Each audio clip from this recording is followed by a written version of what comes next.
Hoje, vamos estudar a Palavra de Deus juntos com um sermão intitulado O Casamento em Caná e a Obra de Deus. O lugar onde Jesus realizou pela primeira vez um milagre foi em um casamento em Caná. Vejamos com detalhes sobre a festa de casamento que foi realizada em Caná. Durante a festa, houve um momento em que o vinho acabou. Quando isso aconteceu, Maria, mãe de Jesus, se virou para os serventes que estavam ali e deu a seguinte instrução: fazei tudo o que ele vos disser. Então, Jesus deu uma instrução, dizendo: enchei de água as talhas. Os servos fizeram o trabalho de trazer a água, seguindo o que Jesus disse. Ele, então, transformou toda a água em vinho, para que os convidados pudessem desfrutar com felicidade da festa de casamento até o fim. Em qualquer obra, se seguimos a palavra de Deus, mesmo que seja uma tarefa que pareça um trabalho trivial, Deus pode realizar uma mudança milagrosa por meio do trabalho que realizamos. Pode parecer que estamos pregando o Evangelho com a nossa habilidade e força, mas por meio da nossa obediência, Deus está fazendo mudanças no mundo espiritual, assim como Ele transformou a água em vinho. Enquanto pregamos o Evangelho, chegamos a experimentar a autoridade e o poder da Palavra de Deus e os vários milagres que Deus realiza. Por conta disso, devemos tomar um momento para nos lembrarmos do porquê a obediência é o caminho para ganhar os frutos mais graciosos do Evangelho. Vamos para o Evangelho de João, capítulo 2, versículo 1. 3 dias depois, houve um casamento em Caná da Galileia, achando-se ali a mãe de Jesus. Jesus também foi convidado com os seus discípulos para o casamento. Tendo acabado o vinho, a mãe de Jesus lhe disse: eles não têm mais vinho. Mas Jesus lhe disse: mulher, que tenho eu contigo? Ainda não é chegada a minha hora. Então, ela falou aos serventes: fazei tudo o que ele vos disser. Estavam ali 6 talhas de pedra, que os judeus usavam para as purificações, e cada uma levava 2 ou 3 metretas. Jesus lhes disse: enchei de água as talhas. E eles as encheram totalmente. Então lhes determinou: tirai agora e levai ao mestre-sala. Eles o fizeram. Tendo o mestre-sala provado a água transformada em vinho, não sabendo de onde viera, se bem que o sabiam os serventes que haviam tirado a água, chamou o noivo e lhe disse: todos costumam pôr primeiro bom vinho e, quando já beberam fartamente, servem o inferior. Tu, porém, guardaste o bom vinho até agora. Com este, deu Jesus princípio a seus sinais em Caná da Galileia. Manifestou a sua glória e os seus discípulos creram nele. Os serventes fizeram o trabalho de trazer a água, mas como o milagre e o poder de Deus vieram sobre eles, a água se transformou em vinho. Como Deus disse: preguem em Samaria e até aos confins da terra, quer eles ouçam ou deixem de ouvir.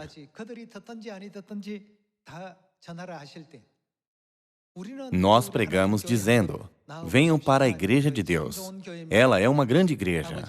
Vamos crer em Deus Pai e em Deus Mãe e ir para o reino dos céus juntos. Houve uma pessoa que ficou impressionada quando ouviu a palavra Deus Mãe. Ele não parou de pensar sobre isso a noite toda. Então ele foi à igreja no dia seguinte e perguntou: a Bíblia realmente testifica sobre Deus Mãe? Sim, é claro. Está na Bíblia. Se está na Bíblia, por favor, me mostre. Assim, ele começou a estudar a Bíblia e, no fim, nasceu como filho de Deus. Parece que o que fazemos não é nada além de um simples trabalho, como o trabalho de encher as talhas com água. Porém, Deus muda tudo. Portanto, não devemos hesitar em entregar a verdade para nossos irmãos, irmãs, família, vizinhos, amigos ou colegas. Deus nos disse para pregar e ensiná-los sobre a verdade, quer eles ouçam ou não. Se cumprirmos fielmente o que Deus nos ordenou pregar, Deus, no fim, transformará uma substância comum, como a água, em algo especial, como o vinho. No fim, quando o conteúdo das talhas foi entregue às pessoas, o que elas provaram foi vinho e não água. Já que toda essa obra foi realizada pelo poder de Deus, devemos nos dedicar para pregar o Evangelho, quer seja oportuno, quer não, assim como Deus nos ordenou. Quando pregamos, algumas pessoas podem não focar em tudo o que ouvem. Porém, o que eles guardam para si é: se não guardar o sábado, você não pode ser salvo. Isso permanece em suas mentes e os mantém acordados a noite toda. Eles pensam: qual é o significado do culto dominical que eu guardei por toda a minha vida? Se é errado, eu não devo mudar o meu jeito de agora em diante? Depois de muitos pensamentos diferentes correndo por suas mentes, eles vêm para a igreja e estudam sobre a história da igreja e como o sábado foi mudado. Por fim, eles mudam seus pensamentos, recebem a verdade de Deus e se tornam parte da nossa família de Sião. Isso explica claramente o papel que temos. Tudo o que podemos fazer é realizar um trabalho comum, como trazer água. Mesmo que seja nós trazendo a água, é Deus quem a transforma no melhor dos vinhos. Isso não é algo que pode ser realizado por um pastor, porque ele prega um bom sermão, nem é cumprido por um missionário, um presbítero ou uma presbítera. Isso pode apenas ser realizado por Deus, que traz uma mudança nessa situação. Vamos ver o Evangelho de Lucas, capítulo 5. Tudo o que Deus nos diz para fazer, mesmo que pareça muito simples e trivial, terá um grande resultado quando obedecermos. Hoje, vamos tomar um tempo para realmente pensar sobre isso. Vamos ver o Evangelho de Lucas, capítulo 5, versículo 1. Aconteceu que, ao apertá-lo a multidão para ouvir a palavra de Deus, estava ele junto ao lago de Genezaré, e viu 2 barcos junto à praia do lago. Mas os pescadores, havendo desembarcado, lavavam as redes. Entrando em um dos barcos, que era o de Simão, pediu-lhe que o afastasse um pouco da praia. E, assentando-se, ensinava do barco às multidões. Quando acabou de falar, disse a Simão: faze-te ao largo e lançai as vossas redes para pescar.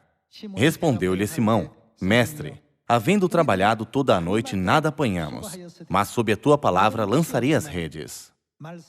Isto fazendo, apanharam grande quantidade de peixes, e rompiam-se-lhes as redes. Então, fizeram sinais aos companheiros do outro barco, para que fossem ajudá-los. E foram e encheram ambos os barcos, a ponto de quase irem a pique. Vendo isto, Simão Pedro prostrou-se aos pés de Jesus, dizendo: Senhor, retira-te de mim, porque sou pecador. Pois, à vista da pesca que fizeram, a admiração se apoderou dele e de todos os seus companheiros, bem como de Tiago e João, filhos de Zebedeu, que eram seus sócios. Disse Jesus a Simão: não temas, doravante serás pescador de homens. E, arrastando eles os barcos sobre a praia, deixando tudo, o seguiram. É o mesmo com essa cena no Evangelho de Lucas, capítulo 5. Jesus disse: faze-te ao largo e lançai as vossas redes para pescar. Pedro respondeu: nós trabalhamos a noite toda e não pescamos nada. Se eu lançar as redes agora, algo especial acontecerá? Sob a tua palavra, lançarei as redes.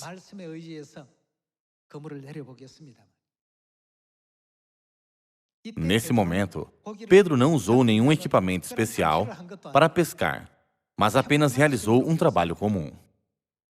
Era o mesmo lugar onde ele tinha lançado suas redes para pescar. Era apenas um dia comum.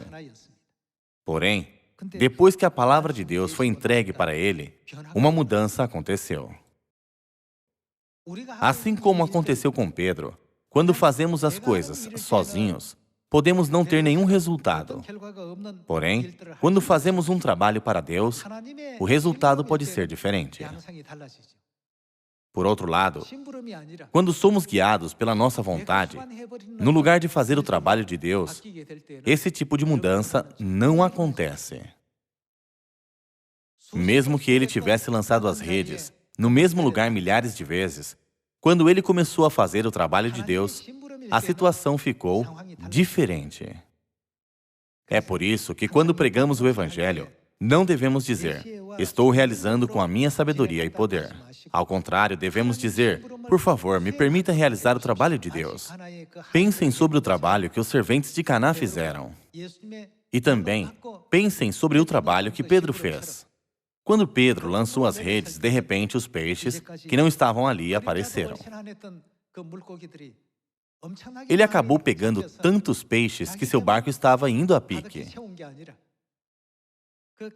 Até João e Tiago, que faziam o mesmo trabalho, pegaram tantos peixes que o barco deles começou a afundar. Que lição a Bíblia nos ensina por meio desses registros? É necessário que prestemos muita atenção a esse assunto. Quando começamos a pregar o Evangelho, diligentemente seguimos a vontade de Deus. Porém, conforme o tempo passa, nos acostumamos com a palavra de Deus, familiarizados com o ambiente da nossa pregação e com a maneira de lidar com vários tipos de pessoas.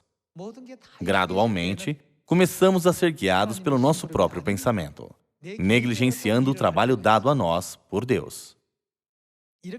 Nessa situação, acabaremos como Pedro, que lançou as redes a noite toda, mas não ganhou nada. Então, o que devemos fazer se quisermos um resultado de sucesso?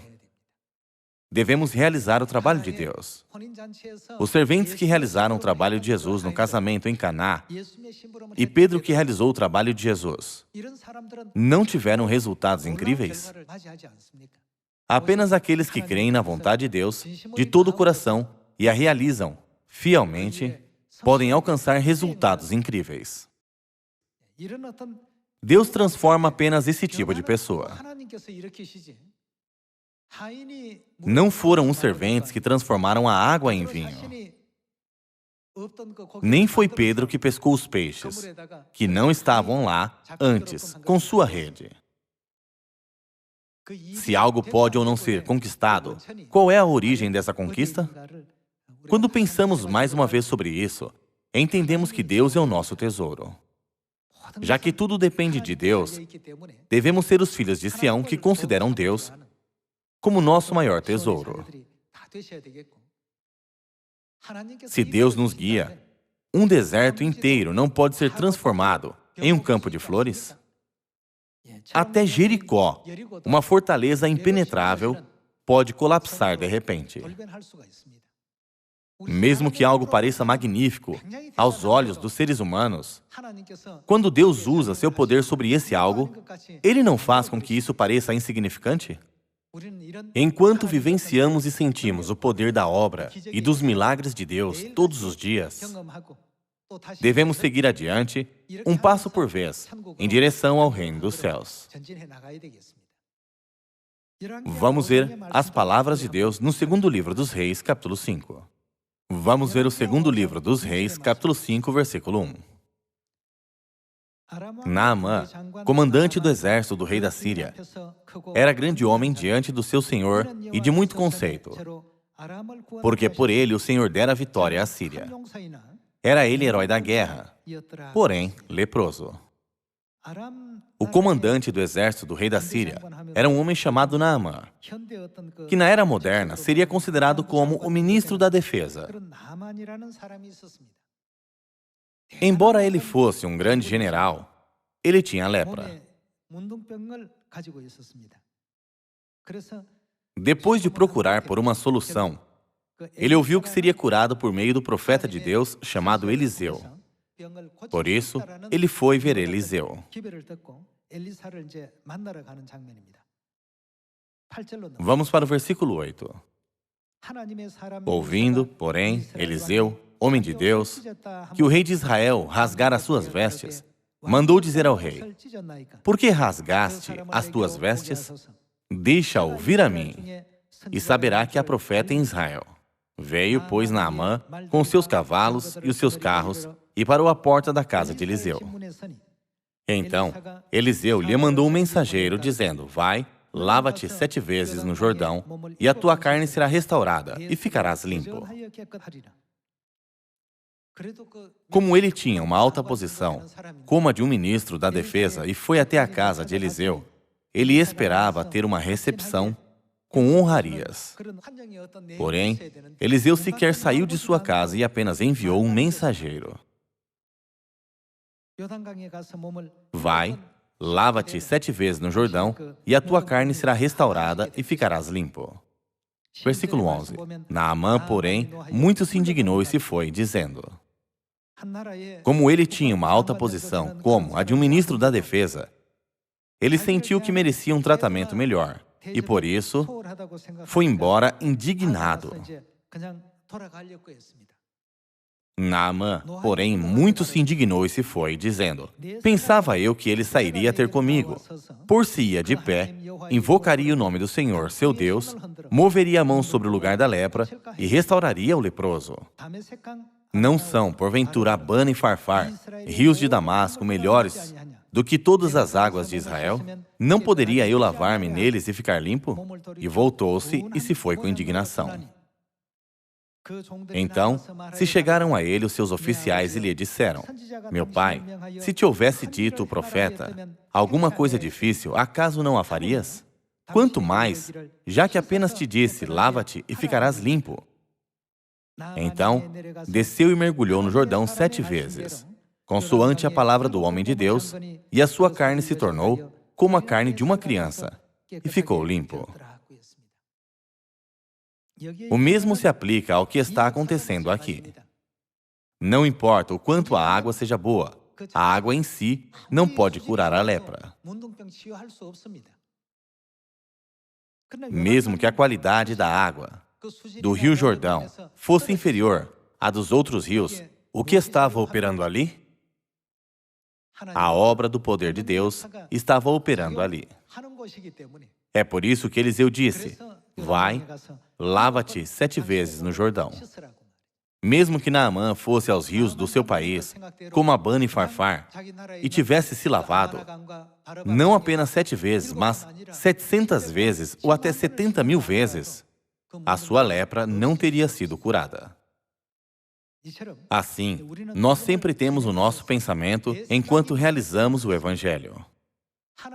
Colocamos nossos pensamentos antes dos pensamentos de Deus e continuamos a julgar tudo pela lógica do mundo, esperando resultados baseados em nossa experiência no mundo físico.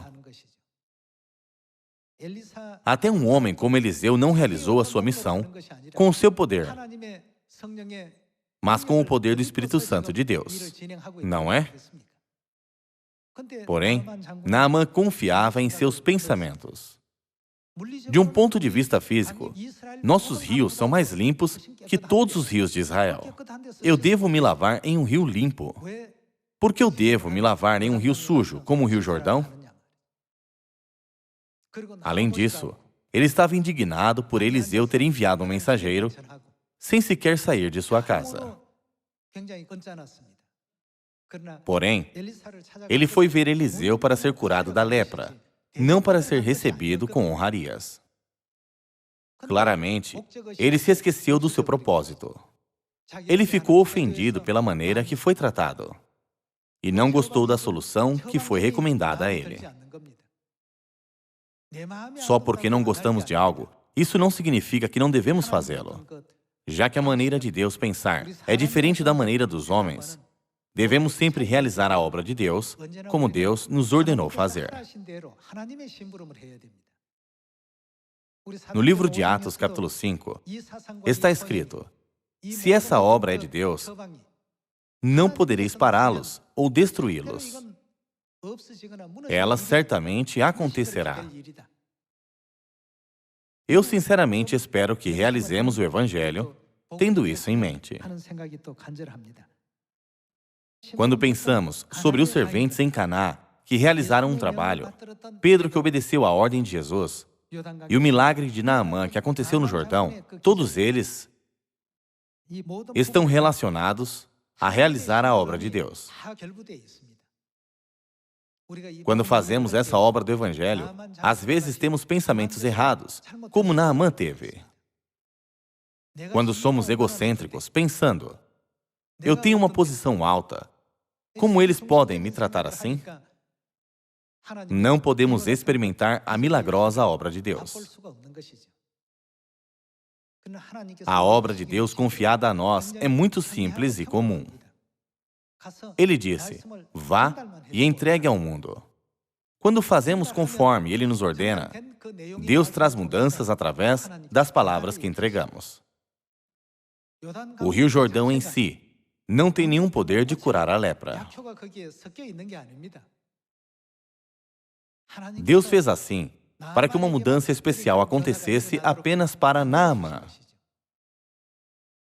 Não estamos todos realizando a obra do Evangelho de Deus agora? Vamos ver que tipo de mentalidade Deus nos disse para termos enquanto realizamos essa obra do Evangelho, indo para a segunda epístola a Timóteo, capítulo 4. Vamos ver a palavra de Deus na segunda epístola a Timóteo, capítulo 4, versículo 1. Conjuro-te, perante Deus e Cristo Jesus, que há de julgar vivos e mortos, pela sua manifestação e pelo seu reino. Prega a palavra. Os 66 livros da Bíblia são as santas palavras de Deus, escritas pelos profetas que foram inspirados pelo Espírito Santo. Embora essas palavras fossem escritas por vários profetas, na verdade, de quem são essas palavras? Elas são as palavras dadas por Deus. Assim como Deus deu um trabalho para os serventes em Caná, dizendo a eles para encher as talhas com água, Deus nos deu um trabalho dizendo, pregue a palavra. Assim, precisamos apenas cumprir o trabalho que foi dado a nós. Não estamos indo com o propósito de mostrar aos outros nossa habilidade. Não é verdade? Quando Jesus deu aos serventes em Caná um trabalho, Ele ordenou que eles transformassem o vinho com o poder deles? Ele apenas disse a eles para encher as talhas com água. Com isso, Ele quis dizer, eu farei o resto. Então, o que devemos fazer? Vamos ver o versículo 2 de novo. Prega a palavra, insta, quer seja oportuno, quer não. Corrige, repreende, exorta com toda a longanimidade e doutrina. Devemos pregar a palavra com longanimidade e doutrina. E precisamos corrigir, repreender e exortar por meio da palavra de Deus. Versículo 3. Pois haverá tempo em que não suportarão a sã doutrina. Pelo contrário, cercar-se-ão de mestres segundo as suas próprias cobiças, como que sentindo coceira nos ouvidos, e se recusarão a dar ouvidos à verdade, entregando-se às fábulas.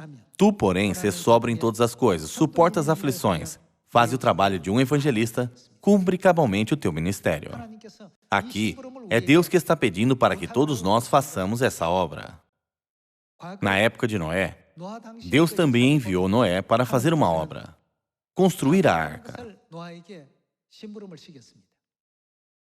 Assim que ele recebeu essa obra, Noé não colocou seus pensamentos. O quanto isso custará? Quantos trabalhadores devem participar? Quanto tempo levará? Ao contrário, já que Deus o disse para construir, ele simplesmente começou a construir. Ele fez a obra exatamente como Deus planejou. No final, depois de tudo ser concluído, a Bíblia registra que fez Noé consoante a tudo que Deus lhe ordenara. Como resultado da sua obediência, Noé teve o papel principal de salvar sua família e todos os animais que estavam na arca.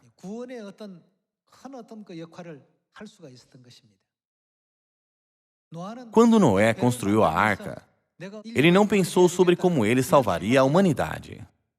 Ao contrário, Ele fez o trabalho que Deus o disse para fazer. Embora a arca não tivesse mastro ou leme, Deus não deixou que a arca naufragasse ou afundasse no meio do dilúvio.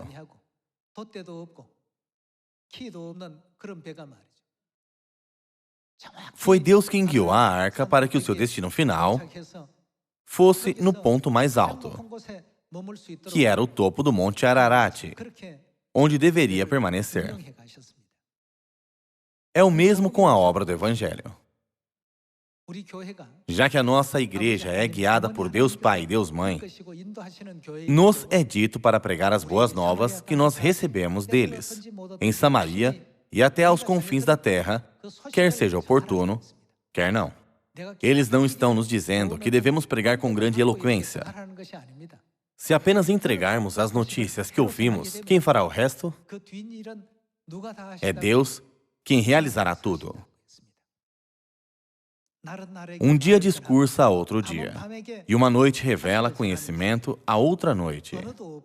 Não há linguagem, nem há palavras, e deles não se ouve nenhum som. O que acontecerá? No entanto, por toda a terra se faz ouvir a sua voz, e as suas palavras, até aos confins do mundo. Jamais podemos imaginar como Deus realizará tudo. Vamos ver o livro de Ezequiel, capítulo 2, versículo 3. Ele me disse: Filho do homem, eu te envio aos filhos de Israel, as nações rebeldes que se insurgiram contra mim. Eles e seus pais prevaricaram contra mim até precisamente ao dia de hoje. Os filhos são de duro semblante e obstinados de coração. Eu te envio a eles e lhes dirás: assim diz o Senhor Deus, eles, quer ouçam, quer deixem de ouvir, porque são casa rebelde, hão de saber que esteve no meio deles um profeta. Tu, ó filho do homem, não os temas, nem temas as suas palavras. Ainda que haja sarças e espinhos para contigo, e tu habites com escorpiões, não temas as suas palavras, nem te assustes com o rosto deles, porque são casa rebelde. Mas tu lhes dirás as minhas palavras, quer ouçam, quer deixem de ouvir, pois são rebeldes. Deus disse: não os temas, mas vá e entregue as palavras que eu ia dizer a eles. Quando fazemos isso, mesmo que tenhamos apenas entregado as suas palavras, é Deus quem realiza tudo a partir desse ponto. Podemos pensar, enquanto eu prego, eu tenho que produzir algo. Eu tenho que fazer algo. Eu tenho que recriar algo. Deus não nos confiou esse papel. Fomos confiados com um trabalho comum, como os serventes em Caná que foram encher as talhas de água. Depois disso, Deus toma a liderança, fazendo as mudanças necessárias para sua obra ser realizada. Entre tantas pessoas neste mundo, recebemos a missão de realizar essa incrível obra. Considerando isso, não podemos deixar de dar eternas graças e glória ao nosso Pai e à nossa Mãe Celestiais. Devemos fazer assim pelo fato de que esse Evangelho certamente será pregado em Samaria e até aos confins da terra. Nos foi confiado esse Evangelho que certamente será 100% cumprido. É por isso que Deus nos disse, para pregar e ensinar as pessoas, quer seja oportuno, quer não. Então, em algum ponto mais tarde, em alguma situação, Deus certamente os lembrará do que eles ouviram antes, para que eles possam buscar a Deus. Esses exemplos estão realmente acontecendo e estão sendo cumpridos enquanto esse Evangelho está sendo pregado na época atual. Vamos ver mais um versículo no Evangelho de Marcos, capítulo 16. Capítulo 16, versículo 15. E disse-lhes: ide por todo o mundo e pregai o Evangelho a toda criatura. Essa é a obra que devemos realizar. Vamos ver o Evangelho de Marcos, capítulo 16, versículo 15, mais uma vez. E disse-lhes: ide por todo o mundo e pregai o Evangelho a toda criatura. Quem crer e for batizado será salvo. Quem, porém, não crer, será condenado. Estes sinais hão de acompanhar aqueles que creem. Em meu nome, expelirão demônios, falarão novas línguas, pegarão em serpentes e, se alguma coisa mortífera beberem, não lhes fará mal. Se impuserem as mãos sobre enfermos, eles ficarão curados. De fato, o Senhor Jesus, depois de lhes ter falado, foi recebido no céu e assentou-se à destra de Deus. E eles, tendo partido, pregaram em toda parte, cooperando com eles o Senhor e confirmando a palavra por meio de sinais que se seguiam. Devemos ter esse tipo de fé. Pode haver alguns que acham difícil e intimidador realizar o Evangelho, porque eles se sentem pressionados a fazer as coisas acontecerem. O nosso papel é tão simples e fácil como o trabalho dado aos serventes em Caná. Quando eles pensam, eu preciso fazer isso e aquilo, parece difícil. Porém, Deus é aquele que realiza tudo. Esperando que o Evangelho seja pregado rapidamente em Samaria e até aos confins da terra, para que possamos receber o eterno reino dos céus neste ano, gostaria de concluir o sermão de hoje. Muito obrigado.